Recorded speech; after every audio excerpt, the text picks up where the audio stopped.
बहुत लंबे समय से एक डिबेट चला आ रहा है कि हम रेंट पे घर लें या घर खरीदें।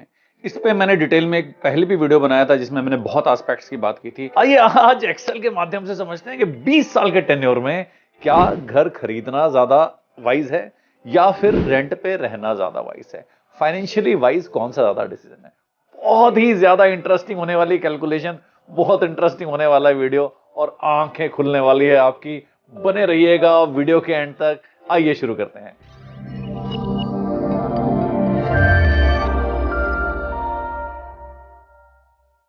तो चलिए सीधे चलते हैं एक्सेल में और देखते हैं कि हमारी एक्सेल हमें क्या बताती है। मान लीजिए 1 करोड़ की प्रॉपर्टी। अब इस 1 करोड़ की प्रॉपर्टी को मैं अगर रेंट पे लेता हूं और रेंट में उसका 25,000 देता हूं तो 25,000 रेंट हो गया तकरीबन 3% की रेंट यील्ड। तो क्योंकि 25,000 का मतलब हो गया 3 लाख सालाना, 3 लाख को डिवाइड करेंगे 1 करोड़ से तो आ जाती है 3% की रेंट यील्ड। तो तकरीबन 3% पे मैं लेता हूं रेंट पे। तो क्या मुझे इस प्रॉपर्टी को खरीदना ज्यादा सही रहेगा या फिर इस प्रॉपर्टी को हमें रेंट पे लेना ज्यादा सही रहेगा। आइए देखते हैं। पहला सिनेरियो जहां हमने इस प्रॉपर्टी को रेंट पे लिया तो मान लीजिए 25,000 का रेंट दे रहा हूं और 20% का तकरीबन एचआरए बेनिफिट होता है। तो मोटा मोटा मान लीजिए कि जो मेरा इफेक्टिव रेंट हो गया वो 20,000 हो गया। ठीक है, तो 20,000 के रेंट के हिसाब से मैं इफेक्टिव एनुअल रेंट दे रहा हूं 2,40,000 रुपए। अब मैं रहता हूं बॉम्बे में, यहां पे एनुअल रेंट एप्रिसिएशन तकरीबन 10% की है। मेरे पेरेंट्स रहते हैं शिमला में, वहां पे एनुअल रेंट एप्रिसिएशन तकरीबन 5% है। तो हम इसके बीच की कोई फिगर पकड़ लेते हैं, 8% पकड़ लेते हैं। मान लेते हैं 8% से मेरा रेंट बढ़ रहा है हर साल। तो 20 साल में जो मेरा रेंट जाएगा दैट विल बी 1,09,82,871। यहां तक हम समझ गए। अब देखते हैं कि अगर मैं ये घर खरीदता हूं तो क्या होगा। तो 1 करोड़ का अगर मैं घर खरीदता हूं तो डाउन पेमेंट मान लीजिए 15% के डाउन पेमेंट कर रहा हूं तो 15 लाख रुपए तो मैं डाउन पेमेंट कर रहा हूं। तो लोन का अमाउंट जो हो गया वो 85 लाख रुपीस हो गया। तो 85 लाख का अगर मैं लोन लेता हूं और 85 के लाख के लोन में 9% के हिसाब से देखता हूं तो मेरी एनुअल ईएमआई जो बन जाती है दैट इज अराउंड 76,500। तो मान लीजिए मैं 30% के टैक्स ब्रैकेट में हूं तो क्योंकि लोन के ऊपर मुझे टैक्स बेनिफिट भी मिलेगा तो इफेक्टिव मेरी जो ईएमआई हो जाएगी लोन की that will be around 6.3% which is 62,400, almost 60,400। तो अब ये 62,400 की जो मैं ईएमआई दूंगा तो टोटल इंटरेस्ट में जो है वो 64,70,500 के आसपास का इंटरेस्ट पे करूंगा। और मान लीजिए जिस घर को मैंने खरीदा है उस घर के ऊपर 3,000 की मान लीजिए मेंटेनेंस आती है। 3,000 की मैं अगर मेंटेनेंस देता हूं और ये मेंटेनेंस हर साल 6% के हिसाब से इंक्रीज होती है तो तकरीबन 13,24,300 रुपए में मेंटेनेंस के देता हूं। तो अब 1 करोड़ की प्रॉपर्टी, इसके ऊपर 13 लाख की मेंटेनेंस और इसके ऊपर 64,70,000 का इंटरेस्ट जो मैंने दिया, ये मेरी कॉस्ट होगी। एक तो प्रॉपर्टी की कॉस्ट 1 लाख, 1 करोड़, 1 करोड़ के ऊपर जो मैंने इंटरेस्ट दिया 64 लाख वो उसका कॉस्ट में जुड़ गया, प्लस मैंने जो मेंटेनेंस दी। तो ये मेरी प्रॉपर्टी की कॉस्ट हो गई। कॉस्ट हो गई मेरी प्रॉपर्टी की इन तीन कंपोनेंट को मिला करके 1,77,94,000 और 700। इसके आसपास मेरी प्रॉपर्टी की कॉस्ट मुझे पड़ गई जो मैंने पे किया, मेंटेनेंस, इंटरेस्ट प्लस मेरा जो एक प्रिंसिपल कंपोनेंट था उसके हिसाब से। यहां तक की कहानी तो आपको समझ में आ गई, मतलब कहानी तो सिंपल थी।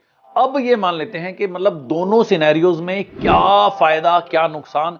अब बहुत ध्यान से समझिएगा, थोड़ा सा आपका फोकस यहां पे चाहिए होगा मुझे। अब मान लीजिए अगर मैंने प्रॉपर्टी नहीं ली तो मतलब 15 लाख तो मेरे पास थे जो मैंने डाउन पेमेंट दिए थे। अब वो 15 लाख रुपए मैंने डाउन पेमेंट जो दिए थे डाउन पेमेंट ना लेकर के, क्योंकि मैं रेंट में रहा, वो डाउन पेमेंट मैंने कहीं पे डाल दिया इन्वेस्ट करने के लिए। अच्छा, मैं रेंट पे रह रहा हूं तो मैं जो 76,500 की ईएमआई दे रहा था वो मुझे देनी नहीं है। वो ईएमआई नहीं देनी मगर रेंट तो देना है। रेंट कितना देना है? 25,000।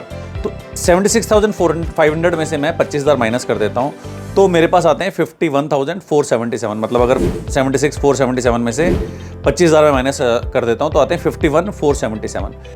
ये 51,477 मेरे पास बच जाते हैं क्योंकि ईएमआई तो मैं देता ही, तो मेरे पास ईएमआई के लिए पैसे थे। अब मैंने रेंट दिया उसमें से 25,000 जो बच गए मेरे 51,477। इस 51,477 को भी मैंने मंथली इन्वेस्ट करना शुरू कर दिया। तो अब चूंकि मैंने इन्वेस्टमेंट की, डाउन पेमेंट की, तो डाउन पेमेंट जो मेरी 15 लाख की थी वो तकरीबन 1 करोड़ की बन गई।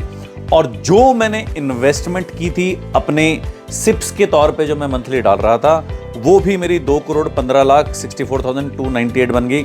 तो जो डाउन पेमेंट की इन्वेस्टमेंट से मुझे रिटर्न मिले और जो मेरी मंथली सिप की इन्वेस्टमेंट से मुझे रिटर्न मिले, इन दोनों को मिला के मेरे रिटर्न हो जाते हैं 3,16,55,500 के लगभग। ये तो रहा मेरा इनफ्लो। अब तो आउटफ्लो जो मेरा हो जाता है हर साल का, 8% एप्रिसिएशन लिया है हमने रेंट की, तो वो आउटफ्लो हो जाता है मेरा 1,09,82,900। तो इसको अगर आउटफ्लो को मैं माइनस कर दूं, सो नेट सेविंग जो हो जाती है मेरी इनफ्लो माइनस आउटफ्लो को माइनस करके, वो हो जाती है 2,06,72,600 के आसपास की।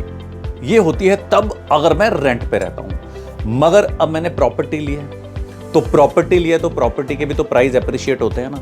अगर वो प्रॉपर्टी सिर्फ 5% से भी एप्रिशिएट हो रही है, तो भी उस प्रॉपर्टी की कीमत हो जाएगी 2,65,33,000 के आसपास।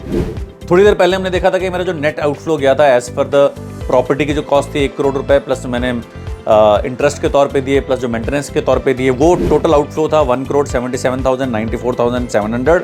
वो अगर माइनस कर देते हैं प्रॉपर्टी की करंट वैल्यू के हिसाब से जो 20 साल बाद आ रही है, तो मेरे पास बचता है 87,38,300।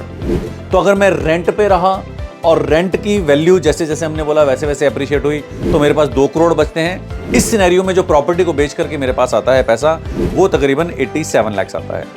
मगर ये सिनेरियो ऐसा ही होगा, ये बिल्कुल भी जरूरी नहीं है। अब मान लीजिए प्रॉपर्टी की वैल्यू आपकी 5% से नहीं, अगर 10% से अप्रिशिएट हो गई, तो यही जो आपकी प्रॉपर्टी का प्राइस हो जाएगा, वो हो जाएगा 6,72 लाख। मतलब सारी गणित चेंज हो जाएगी। तो आपके पास जो नेट सेविंग बचेगी प्रॉपर्टी को बेच करके, that will be close to 5 crore.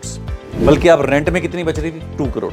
तो आपकी जो प्रॉपर्टी है उसकी वैल्यू कितनी तेज एप्रिशिएट होगी, ये डिपेंड करता है कि आपने वो प्रॉपर्टी कहाँ पे ली है और कैसे प्रॉपर्टी के दाम चल रहे हैं। जैसे पिछले 5-6 सालों में मैंने प्रॉपर्टी ली थी, उसके ज़्यादा अप्रिशिएट नहीं हुए प्राइस। मगर जिन लोगों ने उससे भी पहले की प्रॉपर्टी ली थी, उनके शायद 2-3 सालों में बहुत अप्रिशिएट हो गए, और कुछ जगहों में अप्रिशिएट हुए, कुछ जगह नहीं हुए। तो ये बहुत सब्जेक्टिव है। ये एक ऐसी चीज़ है जिसको आप एकदम पत्थर की लकीर की तरह नहीं बोल सकते कि नहीं ऐसा ही होगा कि आपकी प्रॉपर्टी अप्रिशिएट नहीं होगी। बहुत सारे फैक्टर्स पे डिपेंड करता है। मगर अगर प्रॉपर्टी 10% से अप्रिशिएट हो रही है, तो डेफिनेटली प्रॉपर्टी लेना बड़ा एक अच्छा डिसीजन है। प्रॉपर्टी अगर कम रेट से अप्रिशिएट हो रही है, तो फिर रेंट पे रहना ज़्यादा अच्छा डिसीजन है। दूसरे और भी फैक्टर आ जाते हैं। मान लीजिए आपकी ट्रांसफरेबल जॉब है, इधर उधर जाते रहते हो, तो फिर मतलब आप अपनी प्रॉपर्टी में रह नहीं पाओगे, उसमें टेनेंट वेनेंट का चक्कर आएगा, तो वो आपको देखना है। बाकी मैंने पहले वीडियो में भी काफ़ी कुछ कवर किया है इससे रिलेटेड, मैं रिपीट नहीं करूँगा वो। तो आपने अगर पहला वीडियो नहीं देखा, उसको भी देख लीजिए। उसमें बेसिक्स कवर किए हैं कि कब कौन सी चीज़ सेंस करती है, कब आपको अपनी प्रॉपर्टी लेनी चाहिए, कब आपको रेंट पे रहना चाहिए। अब यहीं पे हमने ये भी एक्सपेक्ट किया है कि जो आपने अगर रेंट पे रहते हो, तो जो आप डाउन पेमेंट दे रहे हो और जो आपने मतलब EMIs वगैरह दी है, वो आपकी 10% से ग्रो हो रही है। और वो 10% की जगह अगर वो मान लो 15% से ग्रो हो गया, आपने कहीं बहुत तगड़ी जगह उसको पैसे को लगा दिया, बहुत अच्छे से मैनेज किया, आप इक्विटी मैनेज कर रहे हो, तो भी आपके पैसे बन जाते हैं तकरीबन 6 करोड़। 15% से अगर ग्रो होती है, तो भी सिनेरियो चेंज हो जाता है। तो फिर 10% से आपकी जो प्रॉपर्टी ग्रो हो रही है ना, वो 6 करोड़ की हुई, यहाँ पे भी तकरीबन 6 करोड़ का आपको एडवांटेज मिल गया।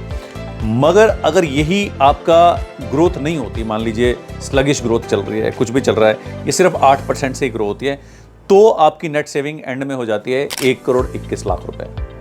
ये बहुत अलग अलग फैक्टर्स पे डिपेंड करता है कि रेंट पे रहना ही ज़्यादा सही है या अपना घर खरीदना बहुत ज़्यादा सही है। तो ये आप अपने लिए तय कर सकते हैं, क्योंकि ये सिर्फ फाइनेंशियल डिसीजन नहीं होता। इंडिया में खास करके ये एक इमोशनल डिसीजन भी होता है। तो आपको देखना है कि आपको घर लेना है या फिर आपको रेंट पे रहना है। हाँ, ये ज़रूर होता है कि अगर आपने अपना घर लिया है, तो आपको फ्लेक्सिबिलिटी थोड़ी कम होती है। मान लीजिए बॉम्बे जैसे शहर में आपने घर ले लिया, अब 20 साल आप एक ही ऑफिस में काम करोगे, ऐसा तो नहीं है। तो आप कहीं कहीं काम करोगे, तो फिर आपको क्या, वो आपका घर स्टेशनरी हो जाएगा। फिर कोई दूर भी हो सकता है ऑफिस, कोई पास भी हो सकता है। अगर आप रेंट पे रहते हो तो कभी भी चेंज कर लो, या आप कहीं ट्रांसफर हो रहे हो फिर भी चेंज कर लो। तो बहुत से फैक्टर्स हैं इसमें, पहले वीडियो में मैंने कवर किया है, आप देख सकते हैं। मगर उम्मीद करता हूं कि आज के वीडियो में जो एक्सेल के माध्यम से हमने समझा, उसमें क्या प्रोज कॉन्स हो सकते हैं, कौन सी कंडीशन में कौन सी चीज़ आपके लिए ज़्यादा वैल्यूएबल हो सकती है, आप समझ पाए होंगे। अगर ये वीडियो आपको वैल्यू का लगा, तो इस वीडियो को लाइक करना मत भूलिएगा। और आपको क्या लगता है कि रेंट ज़्यादा सही है या घर खरीदना ज़्यादा सही है, आपके हिसाब से कौन सी चीज़ बेटर है, उसको कमेंट बॉक्स में लिखिएगा ज़रूर। और अगर आप इस चैनल में नए हैं, आपने चैनल सब्सक्राइब नहीं किया, तो चैनल सब्सक्राइब जरूर कर लीजिएगा और बेल आइकन दबा दीजिएगा, ताकि ये वीडियो आपको जल्दी से जल्दी पहुंचते रहें। जानकारी अगर वैल्यूएबल है, तो उसको कुछ लोगों तक पहुंचाना तो बनता ही है। तो इस वीडियो को 5 से 10 लोगों तक कम से कम शेयर जरूर करें। इसी तरह के इंपॉर्टेंट, इंफॉर्मेटिव, वैल्यूएबल वीडियो मैं आप तक लाता रहूंगा। Get smarter with every video. मिलते हैं अगले वीडियो में। अपना ख्याल रखिए। टेक केयर, बाय बाय, शबा खैर।